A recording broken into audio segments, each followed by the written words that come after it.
Buenas tardes con todos.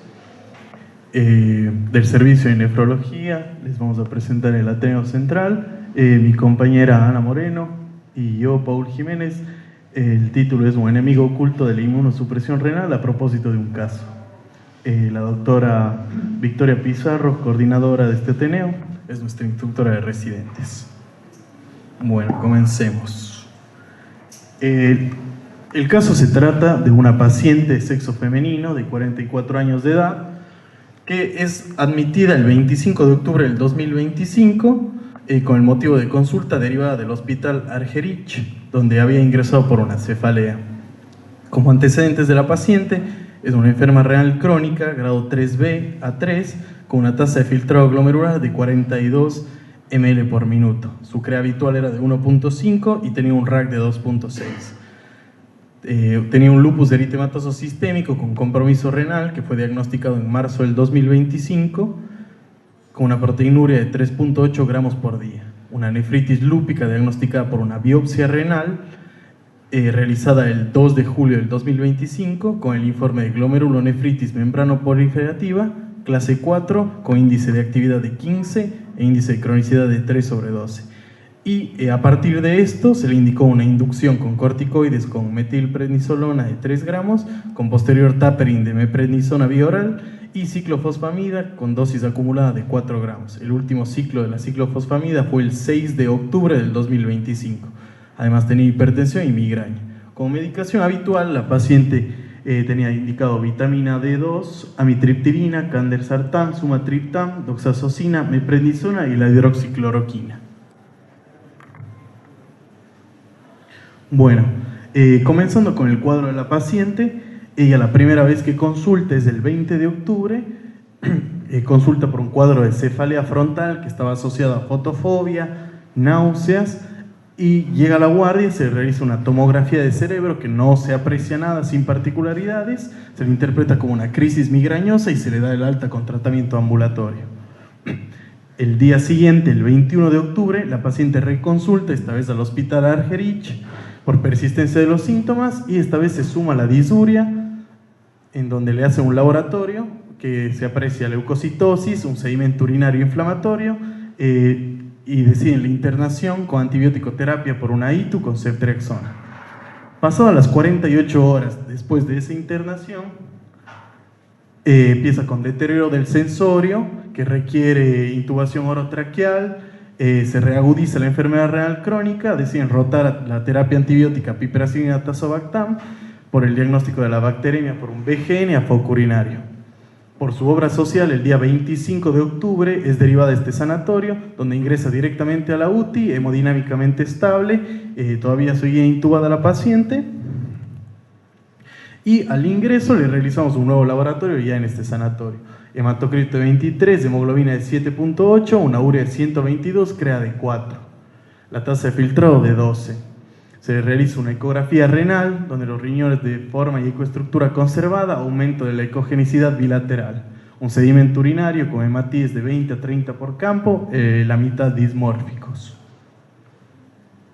Bueno, le pedimos una tomografía de tórax simple, que se puede apreciar en este corte axial, un patrón de infiltrado y derrame pleural derecho por el laboratorio y el sedimento urinario previo con el cultivo que ya venía del hospital Argerich, se lo tomó como una sepsis o bacteremia a foco urinario versus respiratorio. Bueno, el día 25, el mismo día que ingresa, la paciente por la enfermedad renal crónica reagudizada estaba oligúrica con requerimiento de terapia de reemplazo renal. Aquí es donde inicia la hemodiálisis, el mismo día que ingresa a la UTI. El día 27 le solicitamos un laboratorio inmunológico con un NANCA positivo, anti-DNA, MPO y PR3 negativo. La paciente permaneció 3 días estable con la hemodiálisis diaria y evoluciona el día 30 de octubre con hemoptisis, roncus, crepitantes y una anemia con requerimiento transfusional por una hemoglobina de 6.9. Por estas causas se solicita una nueva TC de tórax, que es esta. En esta tomografía es igual a una tomografía simple de tórax en un corte axial, que aquí se aprecia que ya los infiltrados están difusos, un patrón de vidrio esmerilado. Bueno, después es, bueno, por todo este cuadro de la paciente, todos los antecedentes que tenía, la nefritis lúpica, todo el tratamiento inmunosupresor, en principio se consideró la idea y se le indicó un pulso de corticoides por sospecha de una activación inmunológica de la paciente. Al mismo tiempo, por esta tomografía que tenía todos los infiltrados difusos en sospecha de una hemorragia alveolar por la hemoptisis y todo, también se le solicitó al servicio de neumología que realizara una fibrobroncoscopía con VAL. Bueno, posterior a esto, recibimos el informe de VAL, una mucosa con estigmas de sangrado y secreciones hemáticas en ambos árboles bronquiales y el examen directo con hallazgo de larvas de estrongiloides estercolaris. Entonces, con este hallazgo de las larvas de estrongiloides estercolaris en el VAL, se realizó el diagnóstico de una hiperinfección o síndrome de Loeffler por este estrongiloides. Por eso, el día 31 se inicia la terapia con la ivermectina y se realiza el primer coproparasitario en el que se observan larvas de estrongiloides estercolaris. Este tratamiento se adecuó hasta que la paciente reciba hasta 2 semanas posteriores al primer coproparasitológico negativo.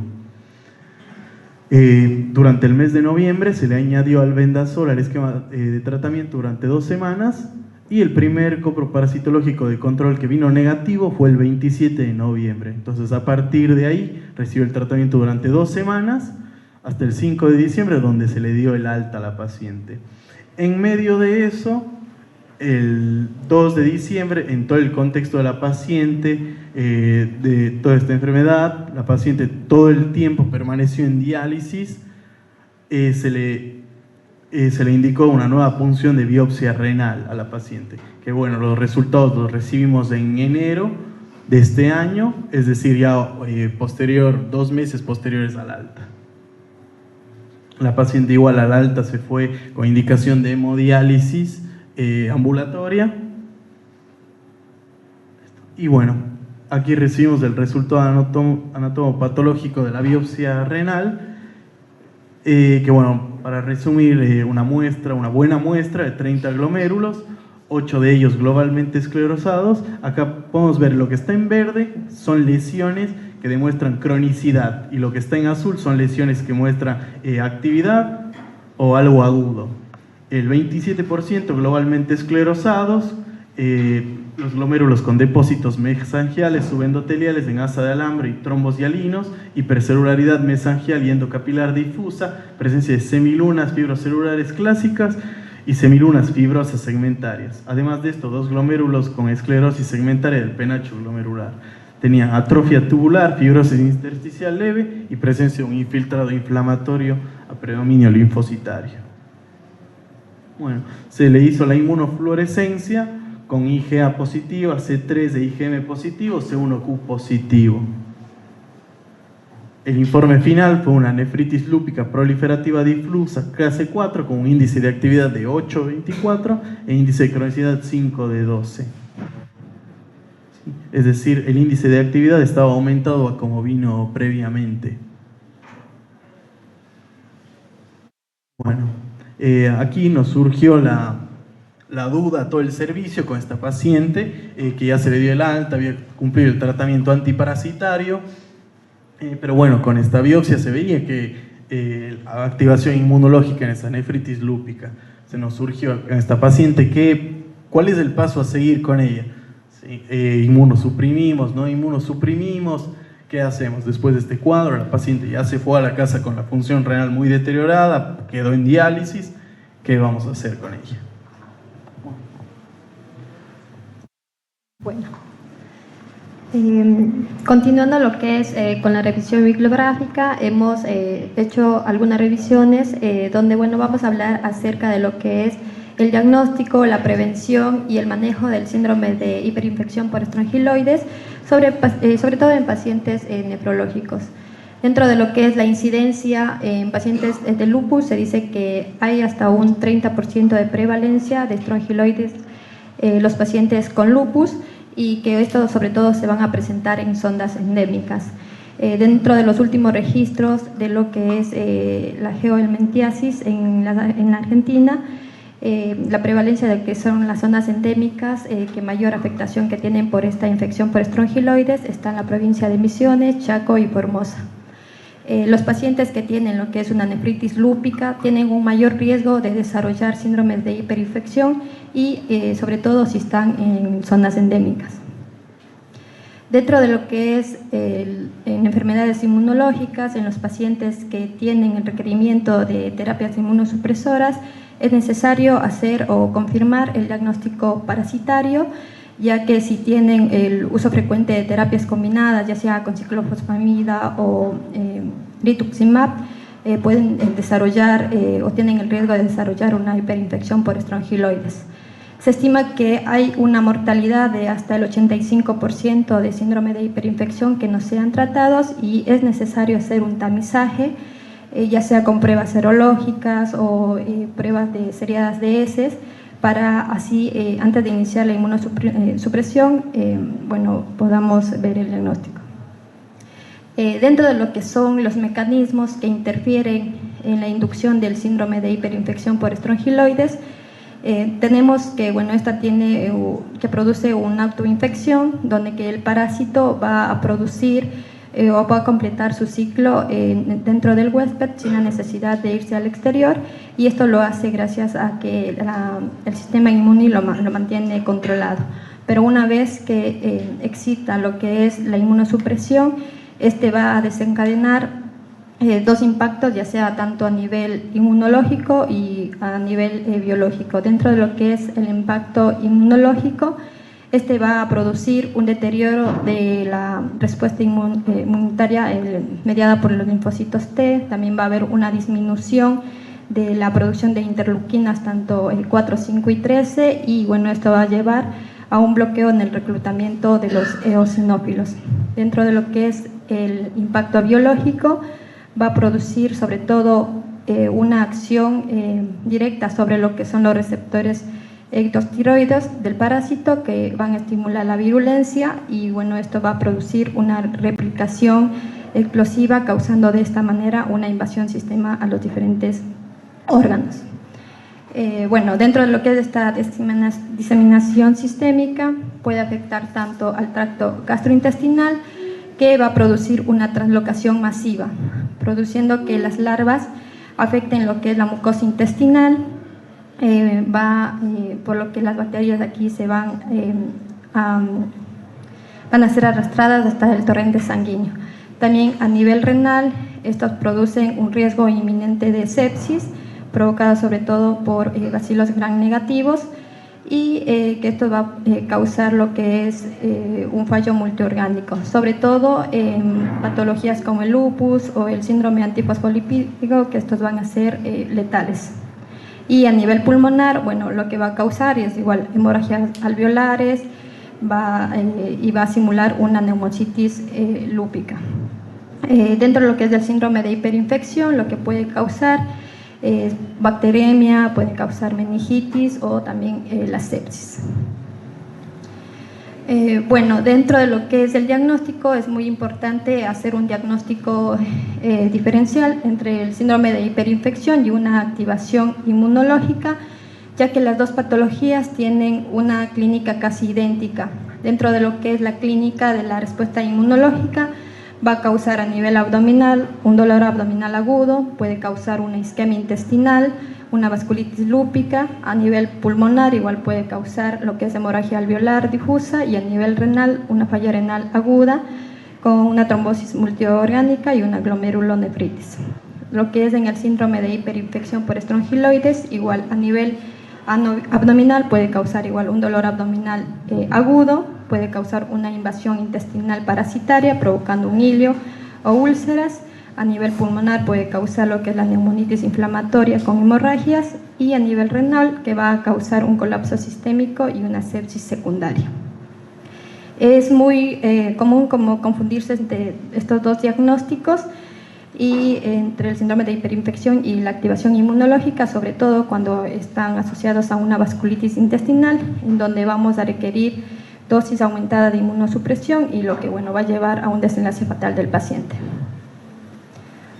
Dentro de lo que son las pruebas estándar, se habla de, las pruebas que se utilizan son el examen de S, serologías y eosinofilia, en los cuales, ¿por qué van a fallar estas pruebas? Se habla sobre todo que a nivel de los exámenes de S, estas tienen una baja sensibilidad, ya que se necesita por lo menos 7 muestras seriadas al día, de días consecutivos, para que esta tenga una sensibilidad alta, ya que con solo una prueba la sensibilidad es muy baja.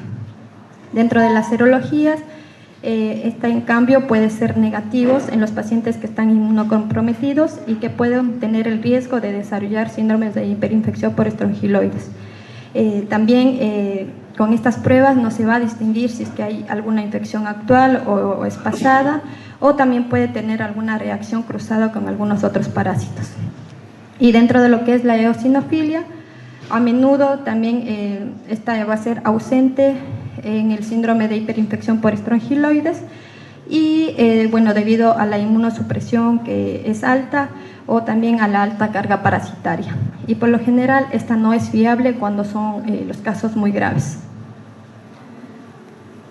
Bueno, aquí podemos mostrar un algoritmo en donde podemos ver sobre todo lo que es la profilaxis y el tamizaje de preinmunosupresión, donde lo primero que vamos a hacer es identificar a los pacientes que están en áreas endémicas y que tengan indicación de una terapia de inmunosupresión, ya sea con corticoides, con altas dosis, agentes biológicos o quimioterapia.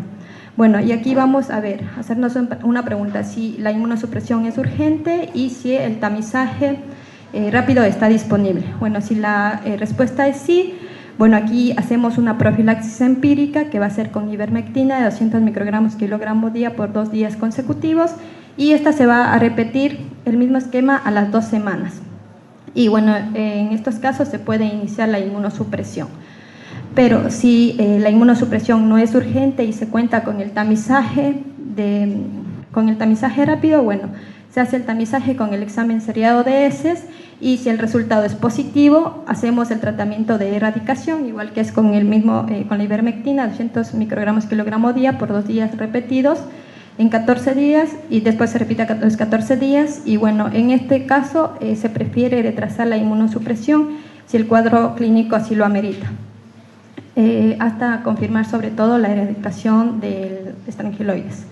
Y bueno, si el tamizaje es negativo, aquí se procede directamente a la inmunosupresión, pero siempre tenemos que mantener una vigilancia clínica constante, ya que puede existir un mayor riesgo de falsos negativos en pacientes que están inmunosuprimidos. Bueno, dentro de lo que es el tratamiento, se han hecho 13 ensayos clínicos donde nos habla del tratamiento para el síndrome de hiperinfección por estrongiloides, donde el tratamiento recomendado va a ser la ivermectina por la alta eficacia y la alta tasa de curaciones, y que esta supera en la profilaxis a todos los demás. También aquí la toxicidad va a ser baja, ya que no presenta muchos efectos adversos.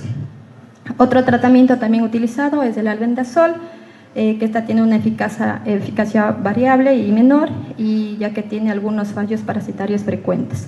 Aquí la toxicidad va a tener sobre todo los efectos adversos, una elevación ocasional de las transaminasas. Y otro tratamiento también usado es la tiabendazol, que esta tiene una eficacia alta, pero está prohibida su venta debido a su alta toxicidad, sobre todo por los múltiples efectos adversos que produce. Y aquí su uso ha sido ampliamente desplazado. Y como conclusión podemos decir que la sospecha salvavidas, ya que el síndrome de hiperinfección puede imitar una activación inmunológica, ya sea sobre todo una vasculitis, una hemorragia pulmonar, que esto va a llevar al requerimiento de inmunosupresión y puede causar un empeoramiento del cuadro. Dentro de la prevención y tratamiento, aquí los pacientes que requieran inmunosupresión, se tiene que en lo posible realizar un tamizaje, sobre todo de diagnóstico si tiene por infección de estrongiloides y sobre todo también si el paciente se encuentra en una área endémica. Y dentro de lo que es el protocolo estándar, el tratamiento que mejor se ha visto que tiene la eficacia, que bueno, es la ivermectina, que es 200 microgramos kilogramos día por 2 días repetidos, y esta se va a repetir a las 2 semanas. Simultáneamente, como dije, en el caso de que se pueda iniciar lo que es la inmunosupresión, se la inicia, y si no, en caso contrario, se mantiene hasta que se erradique el parásito. Ahora vamos a explicarles un poquito de cómo se mantuvo la paciente en el control ambulatorio y eso. Bueno, cuando se fue de alta la paciente, como ya habíamos dicho, siguió el seguimiento en consultorio por nosotros, se fue ya con hemodiálisis ambulatoria, la paciente siguió hemodiálisis y como ya había mencionado antes nos surgió la duda, esta paciente la volvemos a inmunosuprimir, ¿qué hacemos por todo este cuadro? Bueno, entonces un consenso entre todo el servicio, tanto con la paciente con sus familiares, principalmente por deseos de la paciente y de su familia, se decidió no inmunosuprimirla, seguir con el seguimiento ambulatorio y la paciente obviamente va a continuar con la diálisis y con los controles reumatológicos. Y eso es todo, muchísimas gracias por la atención.